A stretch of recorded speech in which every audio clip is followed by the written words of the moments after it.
Bonjour, le samedi 26 janvier 2013 avait lieu à la Seine-sur-Mer dans le Var, après l'inauguration du mardi de la même semaine, une journée porte ouverte, le slogan « Une médiathèque, ça se fête ». L'occasion pour KXTC Podcast d'être présent à cette manifestation une grande partie de la journée et d'interviewer le responsable de l'organisation de cette journée très spéciale.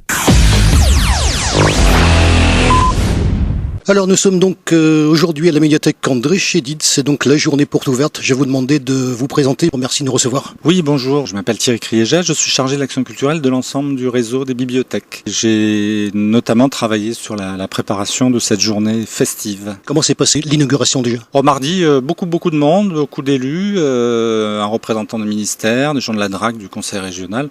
On était très contents de cette inauguration. On a en plus eu la joie d'accueillir le mari de Madame André Chédid, qui était présent lors de l'inauguration, et voilà, ça s'est plutôt très bien déroulé. Visite du ministre aussi, ministre délégué à la ville. Tout à fait, parce qu'ils avaient en parallèle à cette inauguration, ils avaient une réunion avec les différents responsables de la ville pour le PRU. Donc, oui, on y était. Voilà, on a profité de sa venue pour l'inviter à l'inauguration. Alors parlez-moi justement de cette journée d'inauguration. Enfin, comment on peut qualifier cette journée spéciale de ce samedi ? C'est une journée de présentation en fait de la médiathèque qui se veut festive, pédagogique, etc. Puisqu'on propose depuis ce matin à la fois une visite des différents espaces, mais aussi des animations qui seront un peu représentatives de tout ce qu'on va être amené à organiser tout au long de l'année, c'est-à-dire la venue de conteurs, des heures du conte, des ateliers multimédia, des concerts dans l'espace musique. Donc on a voulu que cette journée soit vraiment représentative du travail qui sera mené tout au long de l'année par mes collègues. Alors je ne vais pas être trop long parce que j'imagine que vous avez beaucoup de choses à faire aujourd'hui. La médiathèque, elle est née depuis quand ? Quelle est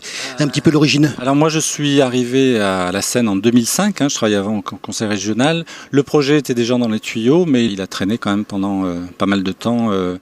Et c'est vraiment depuis 2 ans qu'on a vraiment travaillé sur cette inauguration, sur cette ouverture en tout cas. Alors on a pris des photos bien sûr pour illustrer ce reportage comme on fait d'habitude, beaucoup de choses, une petite description rapide de ce qui se passe ici et la surface occupée d'ailleurs qui est assez impressionnante. Oui, on a à peu près 1000 mètres carrés au sol. L'avantage c'est que tout est de plein pied, donc ça permet une accessibilité très facile pour les lecteurs. Chose nouvelle, on a créé un espace musique puisque jusqu'à présent on avait des bibliothèques et un bibliobus qui ne permettaient pas de prêter des CD audio. Donc là c'est une grande première pour le réseau. On espère élargir ce fonds musique sur les autres structures. Donc on organisera certainement tout au long de l'année des rencontres et puis on fera une genre de petite scène locale ici pour lancer de jeunes artistes locaux régulièrement le samedi matin. Voilà.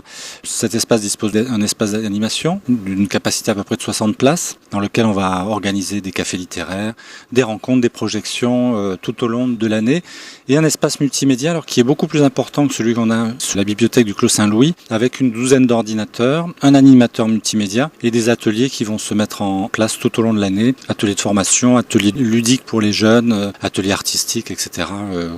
Mais cette année, c'est vraiment, on se positionne comme une année un peu de réflexion, de transition au niveau de l'action culturelle.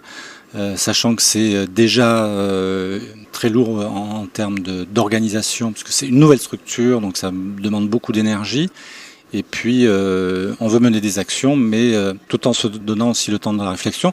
Ceci dit, on travaille énormément avec les associations déjà du quartier, avec le collège en face Vallon, avec un partenariat très fort, très précieux. Et les associations sénoises, le bibliobus qui fait un très beau travail dans le quartier depuis déjà 2 ans. Une description rapide, il y a beaucoup de rayons, on fait une petite description rapide ? Oui, un espace graine de lecteur, donc où on va trouver à la fois les livres et les bandes dessinées pour enfants, les romans d'adolescents, un espace central où on a surtout les romans, la fiction, et un énorme bac où on va trouver l'ensemble des DVD, donc DVD jeunesse, DVD adultes, les films documentaires. En face de cet espace, on a un espace musique dans lequel on va trouver une sélection assez importante de titres. Une banque centrale au milieu de cette structure qui est un espace d'accueil, donc où les gens peuvent s'inscrire, se renseigner, etc. Et quand on continue dans le prolongement, on a ensuite les BD adultes, les documentaires, les romans adultes et des tables, tout au fond des tables de travail qui permettront aux adultes et aux enfants de venir lire, travailler à la sortie de l'école. et une salle multimédia qui par contre est fermée, parce que la plupart des espaces ici sont ouverts, donc ce qui crée vraiment de l'aération et qui sera donc destiné à la fois aux adultes, aux grands, aux inscrits de la bibliothèque, dans lequel on va pouvoir monter des ateliers très très régulièrement.